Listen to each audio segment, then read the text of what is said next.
Alam kong gaano kahalaga ang West Philippine Sea. Marami tayong mangingisda o umaasa roon.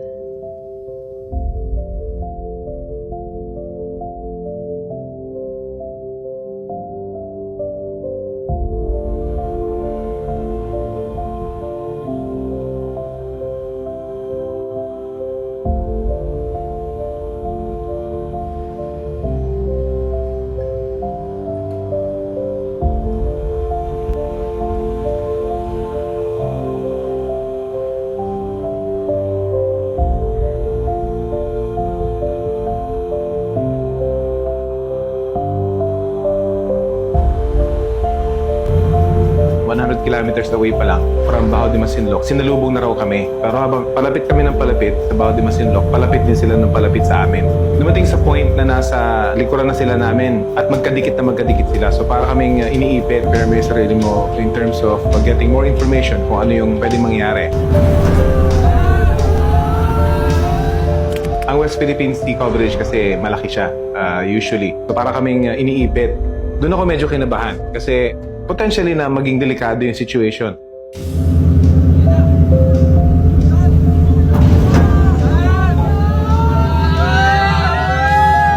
Yung banggaan mismo, nagulat talaga kami, lahat kami nagulat. Lumusot dun sa kaliwa namin yung barko ng PLA Navy.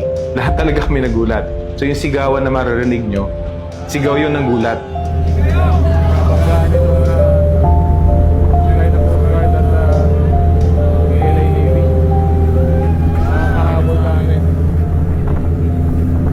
Pero nagulat din kami, natuloy pa rin yung paghabol ng Chinese Navy sa amin at mas naging aggressive palalo. Pero nung time na yon, hindi ko na-feel yung danger. Ino-observe ko kung ano nangyari, tinitingnan ko kung ano nangyari dun sa Chinese Coast Guard. Ang unang pumasok sa isip ko, ang galing ng kapitan. Kasi ito yung mga pinag-uusapan namin before with analysts, with military strategists. Since siguro yun din ang difference kapag kasanay ka na, ready ka na kung ano yung pwedeng mangyari. At medyo mas relax ako kahit na considering na first time ko ma-experience yung gano'n na talagang super aggressive yung dalawang barko. Yung danger ng situation na yun hindi pa nag-dawn talaga sa akin. Nakikita naman dun sa deck nitong PLA Navy ship na nahabol at hinahanda talaga ng kanyang crew. Gano'n naman ako sa lahat ng coverages. Sa scenario building ako. Para kapag nangyari na yung incident o kaya may mangyari, automatic na yung galaw ko. Siyempre, ipiprepare mo yung sarili mo in terms of getting more information kung ano yung pwede mangyari. And then, personally, yung gamit, yun yung prepare ko kasi pinaka-worst na pwede mangyari, may incident tas hindi mo nakunan. Multiple cameras para kahit isa man lang doon makakuha at makakapture ng isang magandang video. Multiple cameras din para pag nag-fail yung isa, ay meron ka pang backup. And then, prayers sa start ng coverage at habang nagko-cover, na sana maging ligtas kami sa pagko-cover. Naranasan ko ng mapagitnaan ng barilan, naranasan kong matutukan ng tangke ng Amerika. Sa direction mo, binabaril ka at maririnig mo yung balang humahaging sa ulo mo. Mahirap kasi pag nagdadalawang isip ka, doon ka mas magiging delikado You put yourself in danger pagka nagdadalawang isip ka. Pagka malayo yung kuha, anong gagamitin ko? So nilabas ko na yung aking 600mm na lens. Ang disadvantage kasi noon naman, hindi ka na makakuha kasi masyado malapit. So doon naman papasok ngayon yung cellphone camera ko. And then ang pinaka pang-capture ko sa lahat ng yon ay yung 360 camera. So nakamount dito sa kamay ko. Free yung kamay ko para kumuha ng video. Ito yung mga rason kung bakit nadadagay. Kasi alam ko yung need ko. Katulad din kung magsosolo ako na coverage, pag mga ganito situation na alam kong significant at malaki yung coverage, tinataas ko lahat ng quality ng kuha. Ibig sabihin, naka 8K ako na recording, naka 4K ako sa cellphone, kasi alam ko naman may time naman ako para mag-edit. So kahit na-zoom in ko yon, maganda pa rin yung quality. Siguro mga 2023, sumama ako sa BIFAR ship. Nagawa naming mag-resupply doon mismo sa tabi ng Baho de Masinloc. Significant yung una kong coverage doon kasi ito yung time na na-discover na may nakaharang na net doon sa mouth ng Scarborough Shoal. Delikado yon. So, ang ginawa ng kasama namin na Coast Guard at BIFAR official, pinutol niya yung net, tapos kinuha pa yung angkla. Significant din yung first time na na-experience kong mabomba ng water cannon. Papalipad ako ng drone nung time na yon. Tapos bigla silang bumomba. Hindi naman ako tinamaan pero nabasa ako dahil sa water cannon. Dapat alam natin, unang-una kung ano nangyayari sa ating paligid. Issue kasi ito ng soberenya eh. Teritoryo natin ito.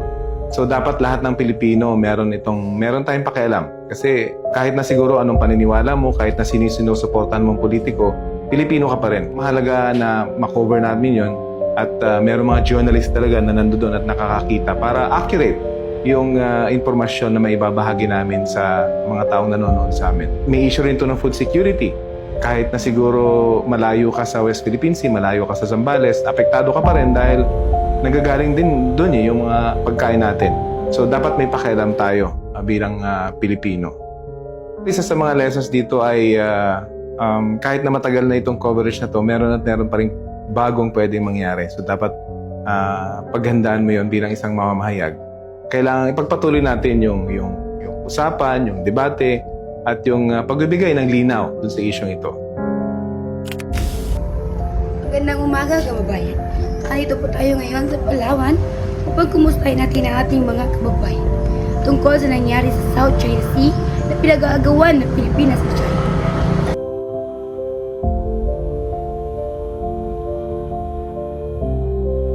Nandito po tayo ngayon para tanungin ang isa nating kababayan na mangingisda. Magandang umaga po. Kumusta po ang inyong kabuhayan or pangingisda po?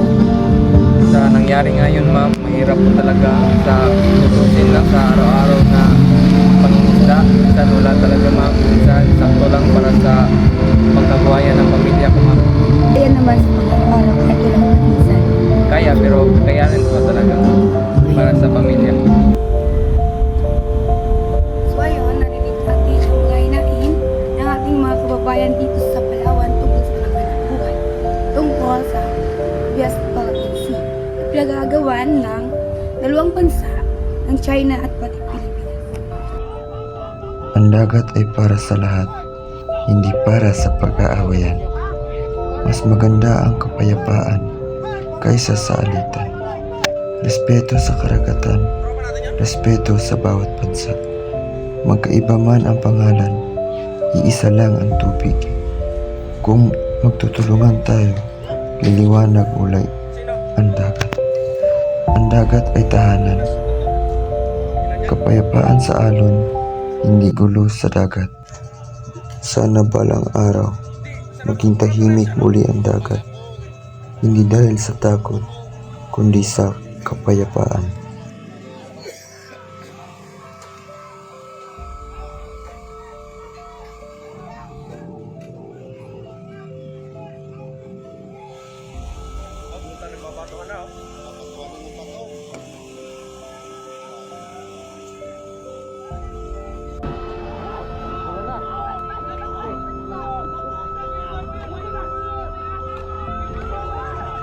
Hindi kailangan maglaban ang dalawang karagatan.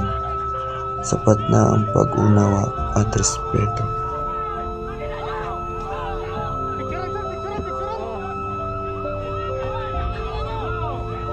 Ang Pilipinas at China. Matagal na silang magkatabi, ngunit madalas ding magkatunggali. Ang dagat na dapat pagbigyanan ay naging dahilan ng hindi pagkakaunawaan.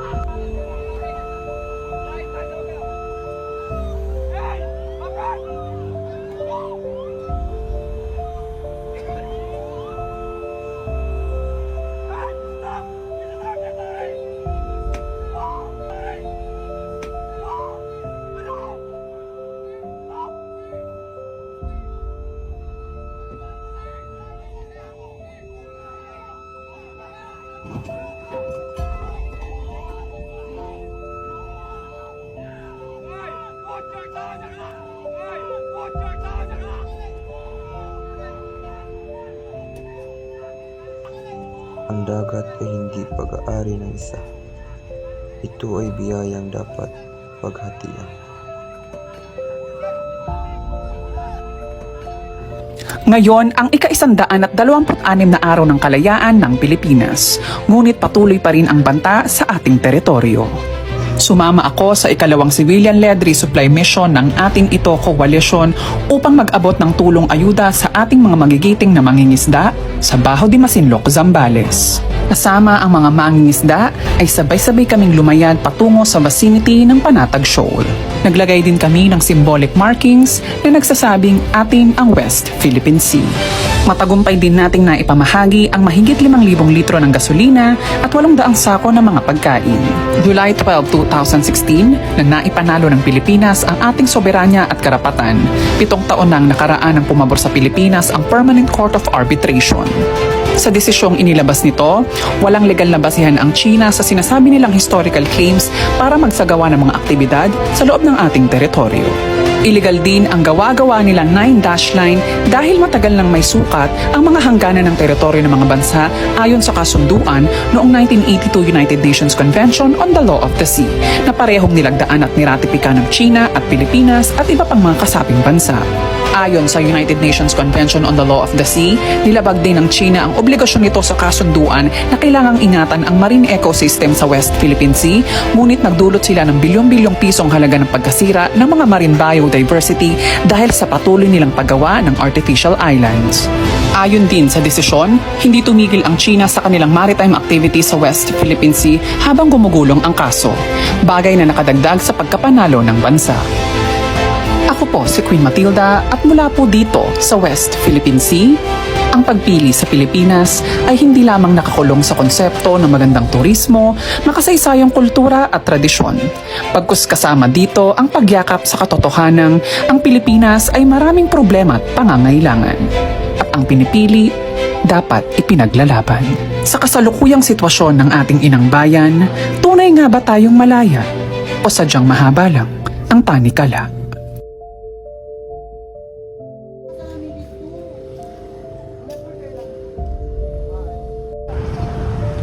Magandang umaga po mga kababayan.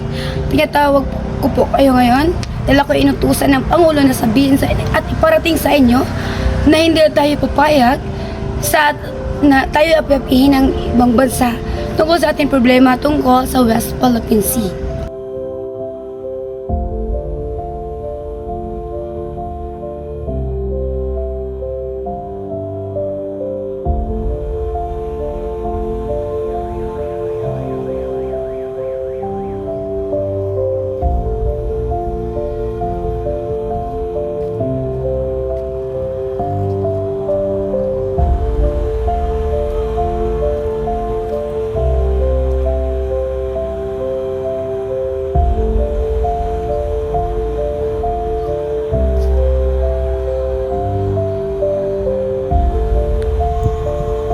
Mas mabuting magkaintindihan kaysa mag-away.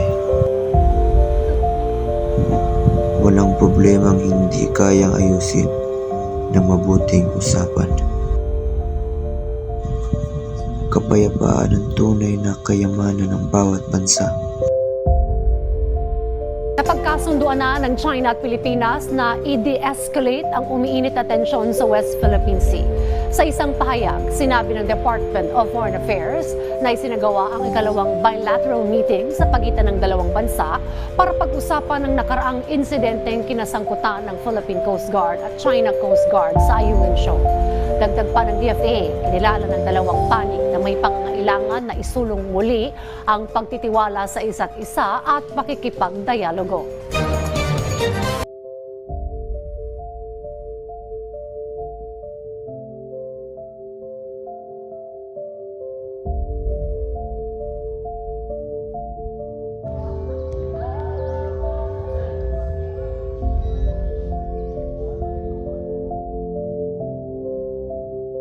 Sa halip na agawan, magtulungan tayong pangangalagaan